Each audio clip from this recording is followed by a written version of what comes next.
Ahí. Ahí ven bien, sí, ¿no? Bien, de bien. Se ve bien, sí. Vale. En que no puedo pasar la presentación desde acá, no tengo que pasar desde acá. Bueno, antes de hablar más que nada de los modos ventilatorios, me pareció importante hacer una breve reseña de lo que es la ventilación mecánica y un poquito de lo que ha variado en la historia para llegar a lo que es actualmente, que no es como era hasta hace algunos años atrás. ¿Ah? La ventilación mecánica básicamente consiste en sustituir de forma total o parcial lo que es el trabajo muscular respiratorio, mejorando la calidad del intercambio gaseoso. No es algo de nuestro tiempo, sino que los primeros ventiladores mecánicos se empezaron a usar en 1900, pero no tuvieron un gran auge hasta más o menos los años 50, con lo que fue la epidemia del polio y que se empezaron a usar más. ¿tá? Los primeros ventiladores fue el pulmotor, que es el de que inventó, fabricó Drager, ¿tá? Un alemán, y fueron los que dieron la base a lo que es la ventilación del día de hoy.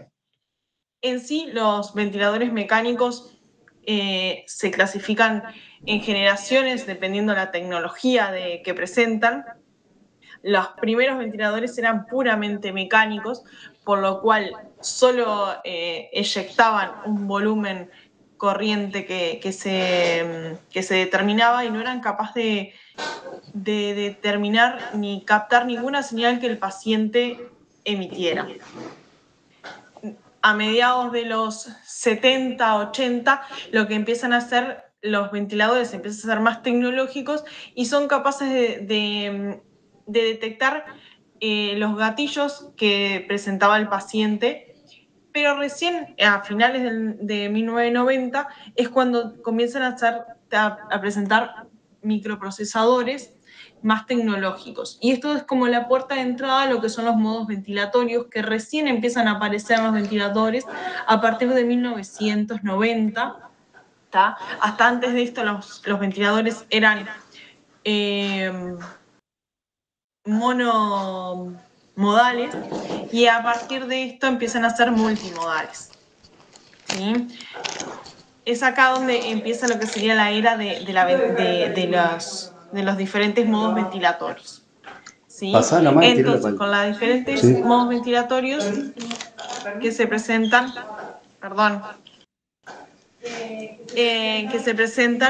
empiezan lo que son los modos ventilatorios. Cuando hablamos de modos ventilatorios, nos referimos a los patrones del funcionamiento de programación que le damos al ventilador mecánico y que estos van a permitir llevar a cabo las instrucciones o comandos al ventilador hacia el paciente. ¿tá? En definitiva, los modos ventilatorios son la forma de interacción de entre el ventilador y el paciente. Esto los podemos clasificar según la variable de control, la variable de ciclado y la participación activa del paciente en estas variables. Las variables de control y de ciclado son las mismas, que pueden ser por presión, por flujo o volumen, dependiendo de cómo nosotros lo marquemos. Y la interacción con el paciente va a ser mandatoria cuando todas las ventilaciones que recibe ese paciente sean controladas por el ventilador y el paciente no tenga participación. Espontáneas cuando todas son marcadas por el paciente y el ventilador no marca ninguna de estos disparos de ventilación. Tenemos los intermitentes que combinan tanto ventilaciones mandatorias o controladas, como les solemos llamar nosotros, con espontáneas, y aquellas que son sincronizadas, es decir, que el ventilador es capaz de detectar el esfuerzo del paciente para no mandar una ventilación mandatoria cuando el paciente está haciendo una ventilación espontánea. Esto lo voy a explicar un poquito más adelante según el modo. Antes de hablar de los modos ventilatorios, tenemos que saber que la ventilación mecánica tiene diferentes fases y las fases de esta ventilación va a ser la que vamos a nosotros marcar en el modo ventilatorio. Primero que nada tenemos el gatillo, el trigger, que va a depender. Va a ser la forma en que el ventilador inicia la ventilación. Entonces, puede ser por presión o por volumen en el caso de que el ventilador detecte que el paciente hace el intento de un esfuerzo inspiratorio.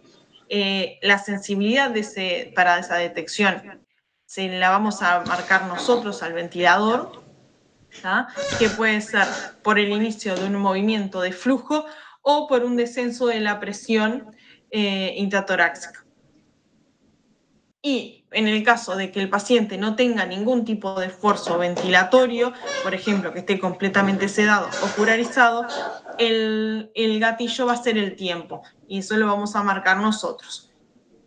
Después vamos a tener la inspiración de por sí, que en esta va a ser el flujo de aire que se le dé y va a cortar, digamos, se va a cortar dependiendo el modo ventilatorio por volumen, por tiempo o por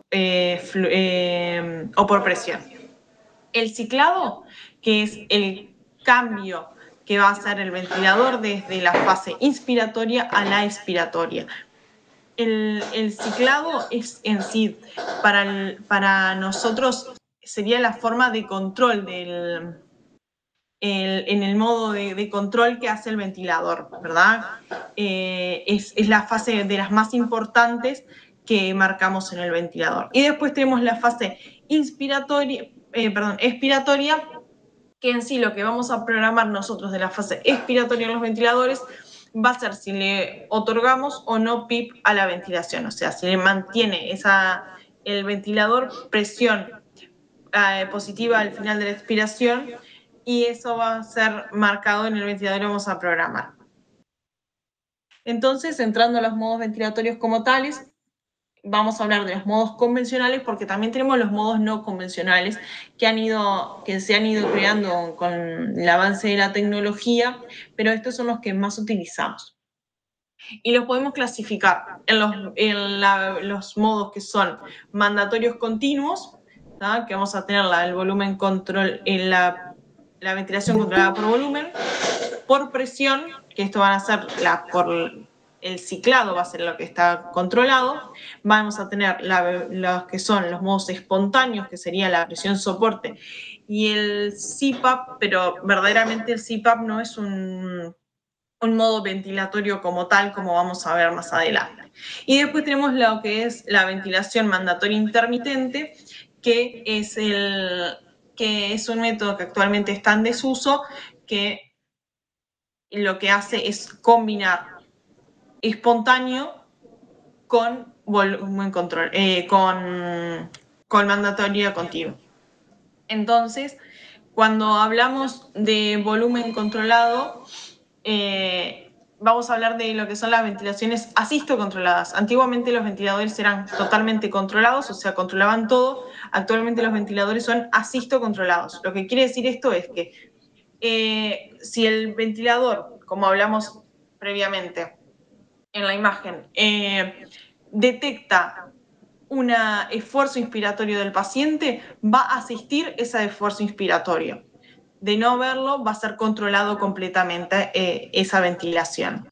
¿tá? Entonces, antiguamente eran completamente controlados y quedó en la jerga decir controlado, pero sí, todos los ventiladores actualmente son asistocontrolados. Asisten una ventilación propia del paciente o controlados cuando este no tiene ninguna ventilación. Entonces, el modo ventilatorio que más utilizamos en todas las unidades es el modo controlado por volumen. ¿tá? Lo que tiene como gran ventaja es que permite un control preciso del volumen corriente que le vamos a brindar al paciente y de la ventilación minuto que va a recibir ese paciente. En sí es un volumen que la variable es el flujo. ¿sí? Lo que nosotros vamos a brindarle al paciente es un flujo continuo, ¿tá? Y va a ciclar por volumen. Durante la inspiración, cuando se le envía, se va a estar enviando un flujo y cuando alcanza el volumen, que es lo que nosotros le vamos a determinar al ventilador, va a hacer todos los cálculos, ¿tá? Y ahí por eso va a sacar el volumen y a través de esto va a ciclar. Pero en sí lo que se envía es flujo, no volumen. En sí, la ventilación,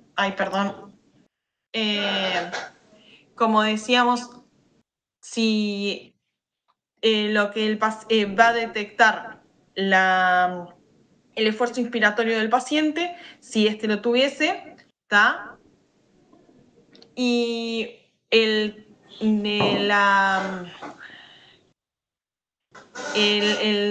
gatillo va a ser la fuerza del paciente. En caso de no tenerlo, va a ser la frecuencia respiratoria que nosotros le emitimos al paciente, va a ser lo que nos va a dar el gatillo. En el caso de la inspiración, ¿tá? La variable va a ser la entrega del gas inspiratorio y el flujo, ¿tá? Como hablábamos. Y en esta fase lo que podemos dividir es en dos componentes importantes, que uno es el flujo inspiratorio y otro es la pausa inspiratoria. ¿tá? El ciclado, como dijimos previamente, va a finalizar cuando el paciente obtenga el volumen corriente que le vamos a predeterminar, ¿tá? Y en ese volumen corriente, si estuviera predeterminado, la pausa inspiratoria y el ciclado va a ser por tiempo, ¿tá? Entonces, cuando hay ciclado, el ventilador va a ciclar por tiempo. Si hay pausa inspiratoria, perdón, el ciclado va a ser por tiempo. En caso de no haber pausa inspiratoria, el ciclado va a ser por volumen. Y en el caso de la expiración, que era la otra parte de la fase ventilatoria, la válvula inspiratoria se va a abrir hasta alcanzar la PIP que nosotros prefijamos, y si no alcanzamos, no le fijamos ninguna PIP, va a estar abierta hasta alcanzar la presión atmosférica, que es lo que llamaríamos el SIP o el PIP 0. ¿tá?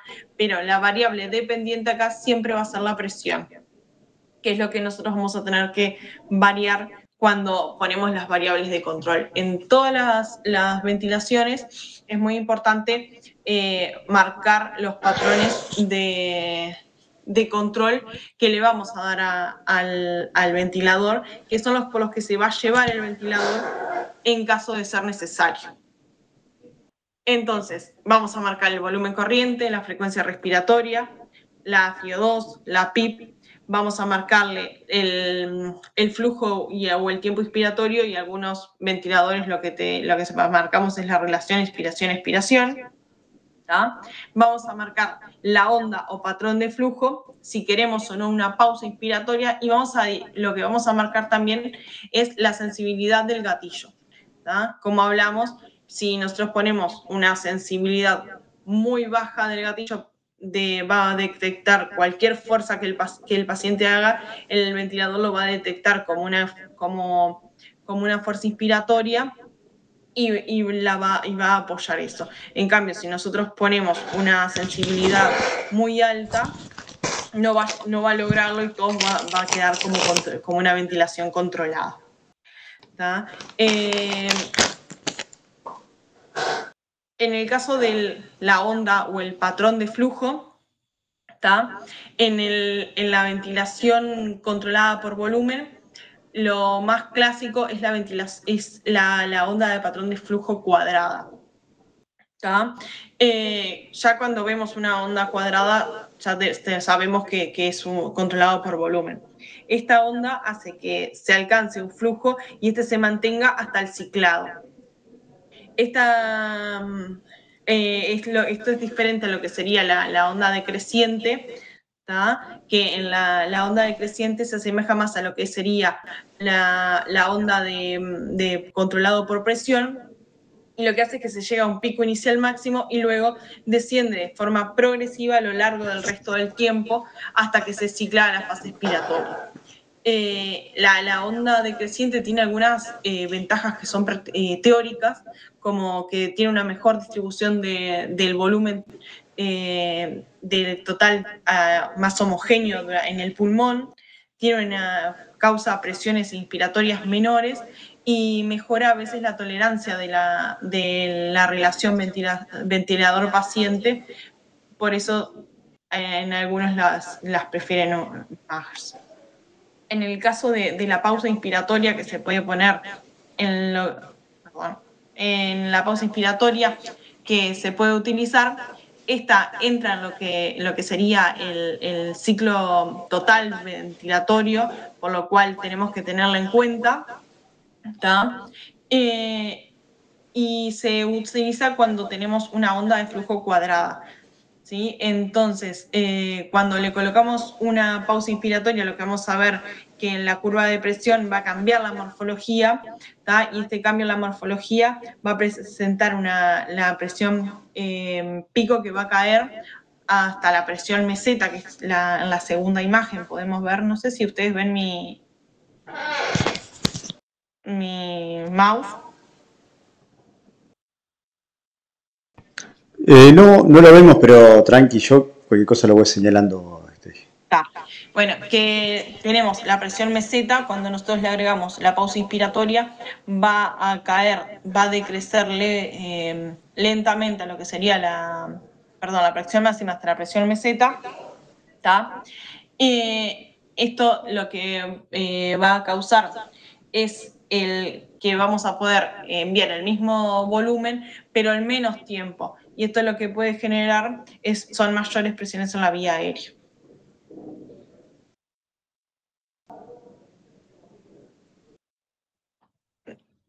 Después tenemos lo que es, perdón, que no lo dije en la anterior, la ventilación controlada por volumen tiene algunas ventajas y algunas desventajas.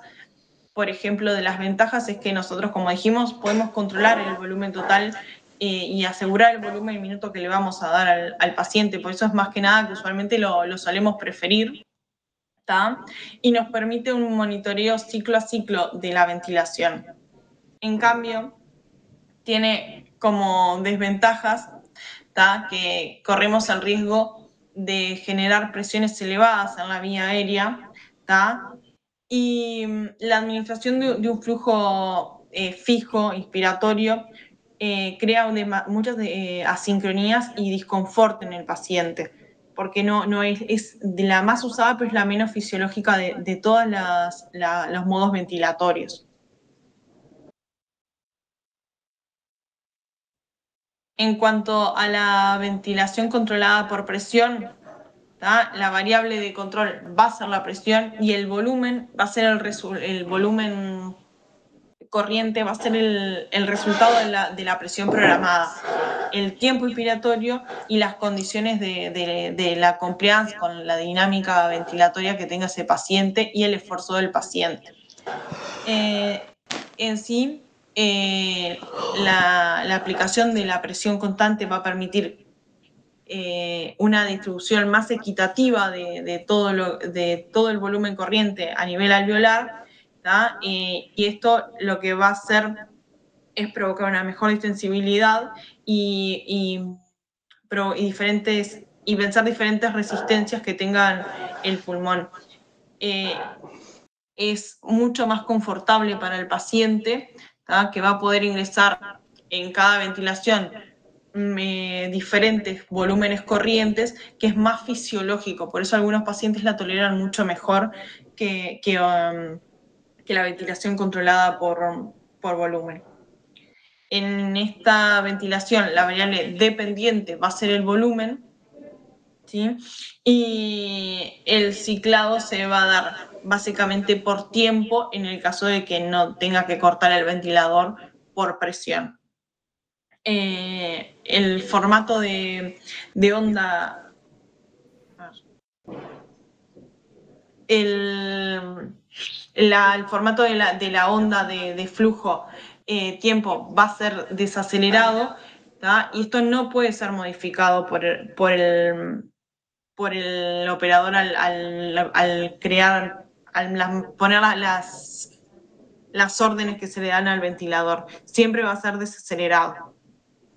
Entonces, como vemos en la siguiente imagen, lo que vamos a marcar lo que vamos a ver es la onda de flujo y de presión del ventilador. Lo que nosotros podemos modificar son los tiempos inspiratorios y expiratorios, que lo que va a hacer es mejorar las presiones, porque vamos a distribuir mejor el flujo y el volumen que le estamos dando al paciente en ese tiempo. Entonces, al distribuirlo mejor en el tiempo, puede disminuir las presiones que le estamos impartiendo.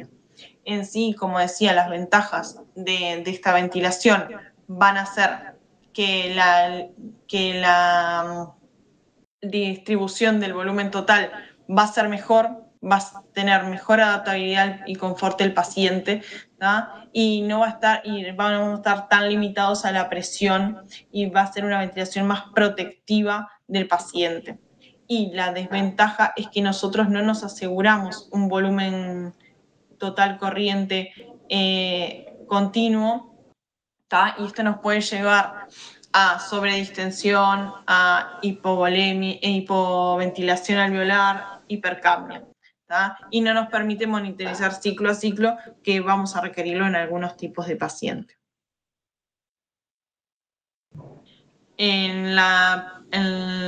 Vamos a tener que marcarle las variables de control al paciente, y básicamente acá lo que nos va a importar marcar son las presiones inspiratorias límites, la frecuencia respiratoria, el tiempo inspiratorio y expiratorio, ¿tá?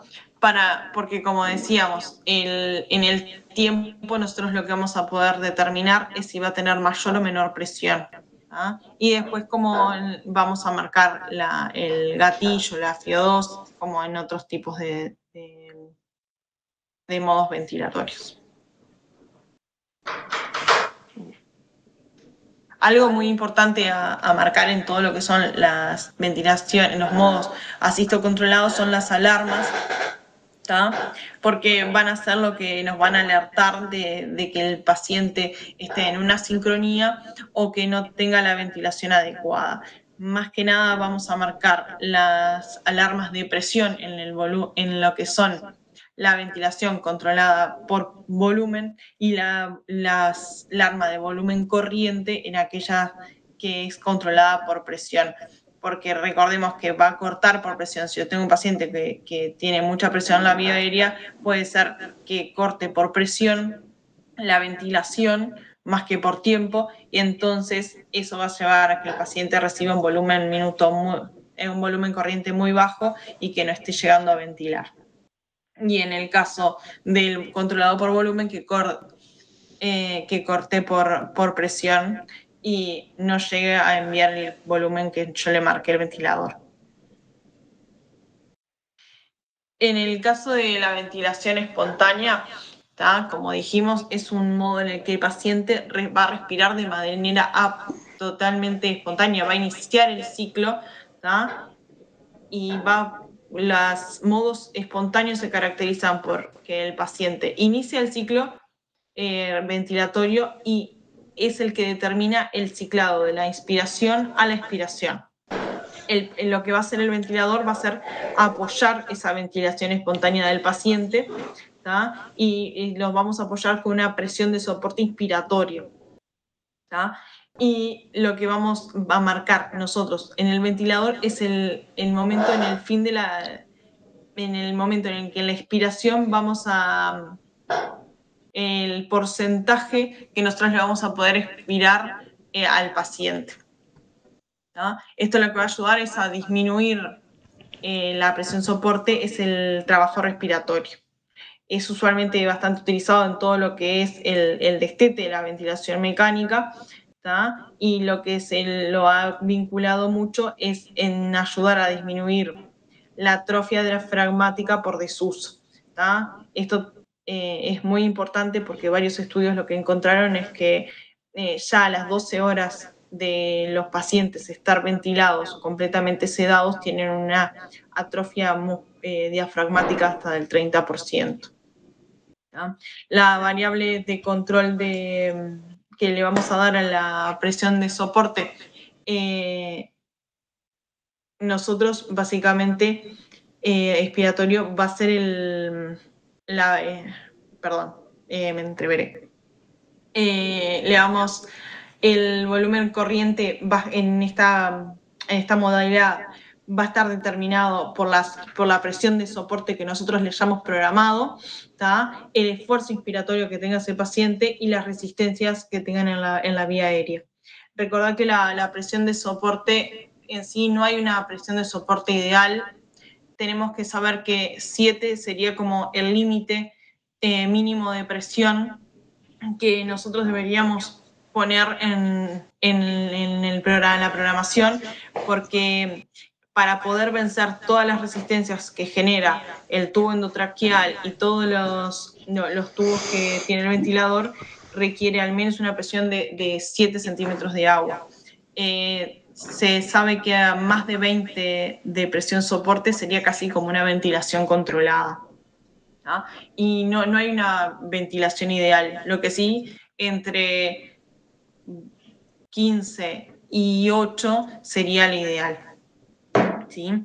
En este tipo de ventilación espontánea, el paciente, como dijimos, va a iniciar la ventilación. Si el ventilador no detecta esfuerzo inspiratorio del paciente, lo que va a saltar es el backup de apnea y va a pasar una ventilación controlada. El backup lo vamos a programar nosotros y puede ser una ventilación controlada tanto por volumen como por presión, depende de lo que sea la programación.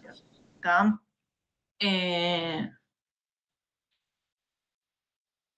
El ciclado, como dijimos, lo va a hacer el paciente, ¿está? Y lo que va a hacer es el paciente va a hacer la relajación de los músculos, va a ser detectado por el ventilador y va a abrir las válvulas expiratorias.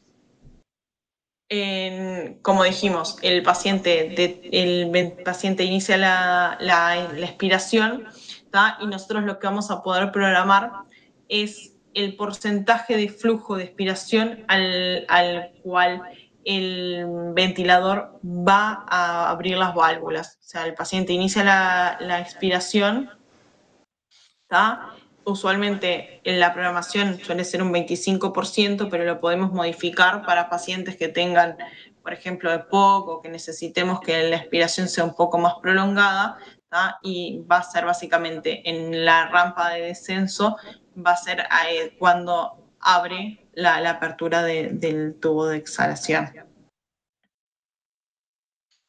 En esta modalidad en sí el paciente va a controlar tanto la frecuencia respiratoria, va a controlar los tiempos, el volumen corriente, y nosotros lo que vamos a controlar con el ventilador va a ser la presión soporte que le damos, ¿tá? Vamos a controlar el flujo del ciclado, la FIO2, la velocidad del flujo que lo vamos a poder determinar y la FIO2.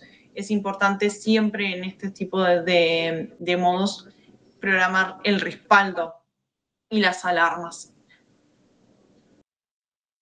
Y después va 2 palabras de lo que sería la presión positiva continua, la CPAP, ¿tá? Como dijimos, es un tipo de ventilación que es no asistida, por lo que igual no es un modo ventilatorio como tal, ¿tá? En sí lo que va a hacer el ventilador es proveer de un flujo de gas de forma continua en función de la demanda requerida por el paciente, ¿tá? Con un nivel de presión positiva en la vía aérea. Y esto tiene diferentes beneficios, que va a ser incrementar prevenir el colapso alveolar, incrementar el flujo residual, reducir el shunt pulmonar, incrementar la intensidad pulmonar, va a mejorar el intercambio gaseoso, y en aquellos pacientes que tienen insuflación dinámica va a reducir también el trabajo respiratorio. Y en muchos casos lo que puede usarse es en pacientes ventilados, pero también se puede usar en pacientes no ventilados, que es una de sus ventajas. Pero lo solemos usar más que nada en pacientes no ventilados. Y después la ventilación mandatoria intermitente, ¿tá? Que esto es un modo ventilatorio que está en desuso, que básicamente lo que hace es intercalar o fusionar lo que sería la ventilación controlada con la ventilación espontánea. Lo que hace es que permitir al ventilador cicla ventilaciones mandatorias, o sea, controladas, tanto por presión o por volumen, que eso lo vamos a poner nosotros, intercalas con ciclos espontáneos del paciente, que estos ciclos pueden estar apoyados con presión soporte. Antiguamente la ventilación mandatoria era intermitente sola, ahora es intermitente sincronizada en todos los ventiladores, ya no. Esto es porque podía caer una ventilación mandatoria dentro de un ciclo espontáneo. Ahora eso no pasa más, son todas sincronizadas y se sincronizan con las ventilaciones del paciente, ¿no?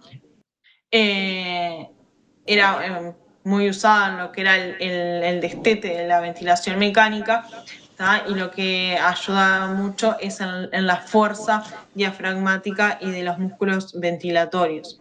Se dejó de usar porque algunos estudios lo asociaron con destete prolongado, pero en sí puntualmente es la única variable que se tomó fue la del destete prolongado. No encontré ningún estudio que la marcara como que además del destete prolongado, la reventilación de los pacientes o que la comparara con otros. Se la comparó básicamente con el tubo de té directo al tubo endotraqueal y a la presión de soporte únicamente. Muchas gracias. Impecable, Jimena. Bien, la presentación de un tema que parece sencillo, pero no es para nada de resumir los modos ventilatorios más convencionales, sobre todo lo que vos comentabas de tener en cuenta las variables dependientes, independientes, cuál se adapta más al paciente, qué ventajas tiene uno y qué desventajas tiene el otro, con cuál uno está más familiarizado. Y a veces puede ser que los conceptos se superpongan, como hablábamos hoy, que de repente según la modalidad o los parámetros que vos le fijes al respirador, una respiración puede simular a la otra, o más o menos, ahí yo qué sé, como hablamos, si dejamos una presión asistida controlada por presión, con una frecuencia respiratoria baja y un soporte relativamente bajo, casi sería como una IMB, si bien es igual, es muy parecido. Y después está el tema de las nomenclaturas con los diferentes respiradores. Que los Draeger tienen una nomenclatura bastante particular. Por ejemplo, usa el SPN, CPAP, presión soporte, y aparte tiene BiPAP, que son dos modos ventilatorios diferentes, no son iguales. Pero también después, yo creo que teniendo en cuenta y manejando los principios de cuáles son los parámetros que uno tiene que fijar, independientemente del respirador, no tendría que haber inconvenientes. ¿Alguien quiere preguntar algo? ¿O quiere aportar algo capaz que mejor? ¿Si están familiarizados con algún modo ventilatorio y otro? ¿Si se le tiene más confianza en un modo más que otro?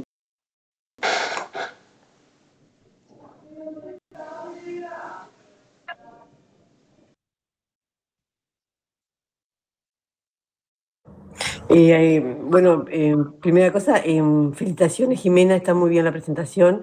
Es como dijo Alex, perdón por la voz, pero estoy medio difónica. Es como dijo Alex, a veces es difícil resumirlo, sobre todo explicar cada modalidad y ahí va toda la fisiopatología.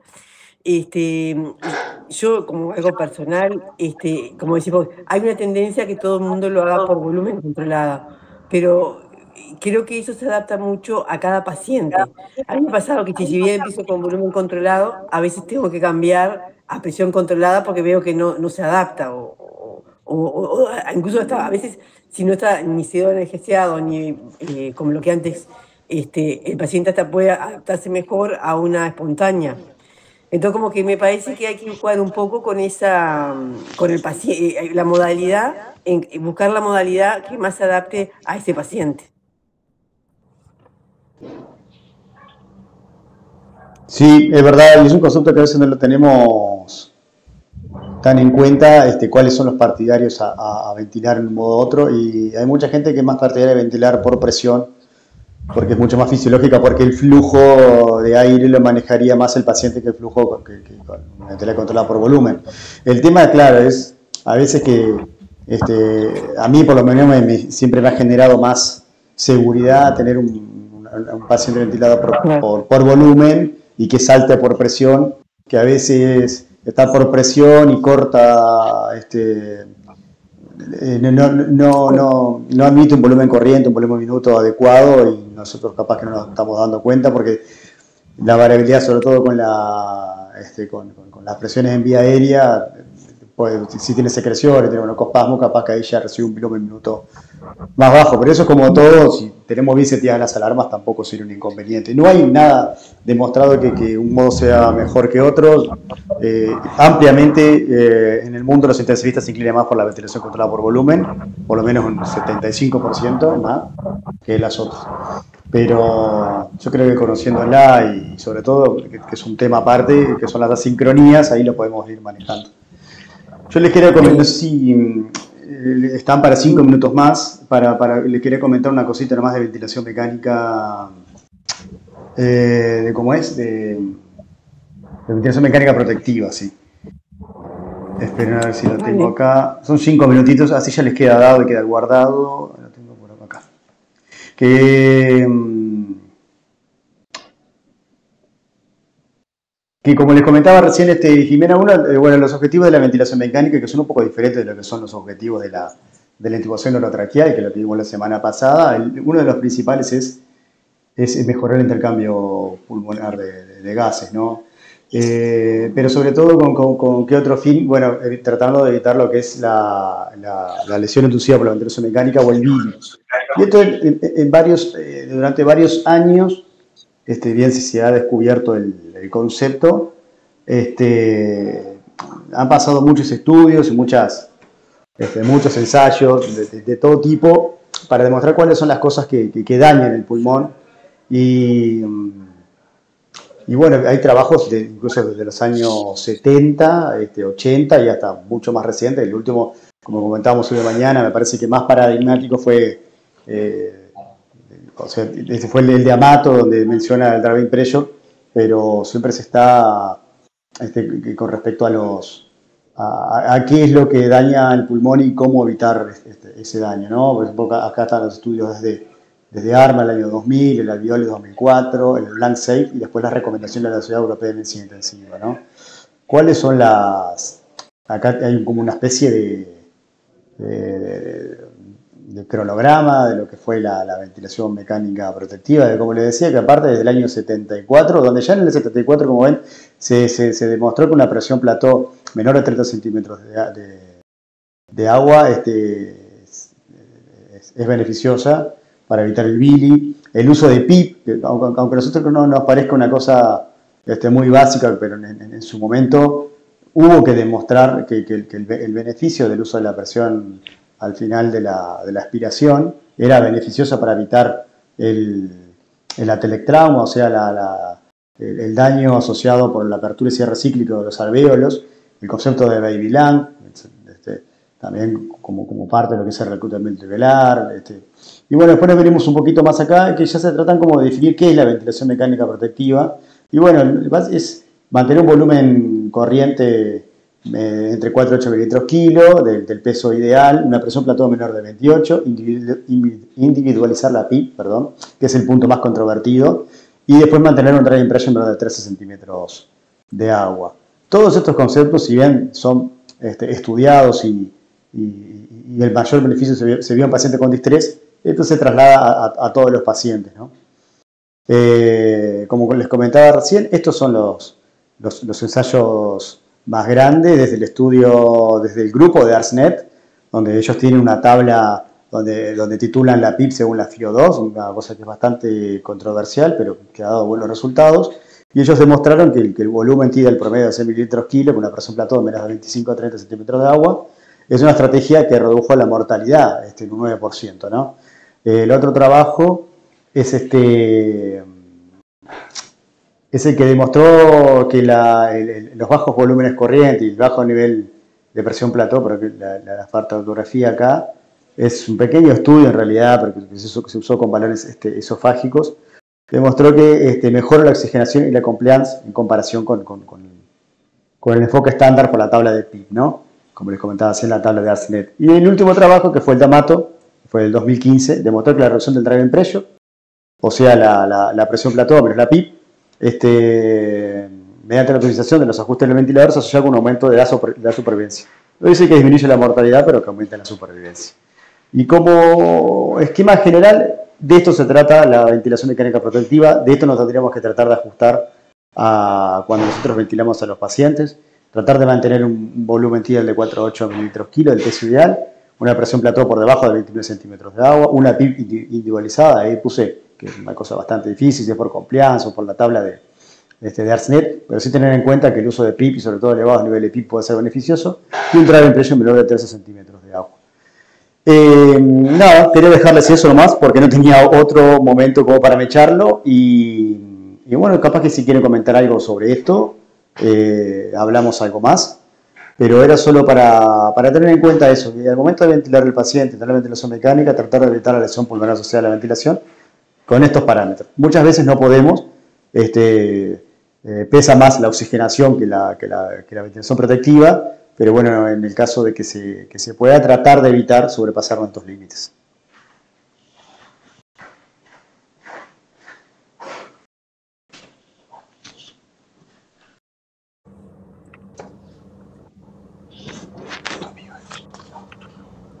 Carlito.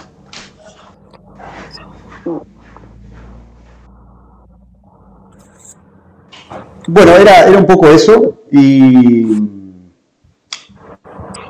bueno, creo que para la semana que viene la idea es tratar de avanzar un poco en lo que es, bueno, la vida era difícil, que nos quedó un poquito colgado, y lo otro que queríamos hablar era, bueno, monitorización de la ventilación mecánica. Ahí vamos a retomar un poquito esto de nuevo, cómo se mide la compliance, la presión plató, cómo se mide el driving pressure y todas esas cosas. ¿Está? Bárbaro. Muy bien, Alex, muy bueno. Bueno, si quieren, nos estamos viendo entonces, así seguimos trabajando. Muchas gracias. Chao. Chao.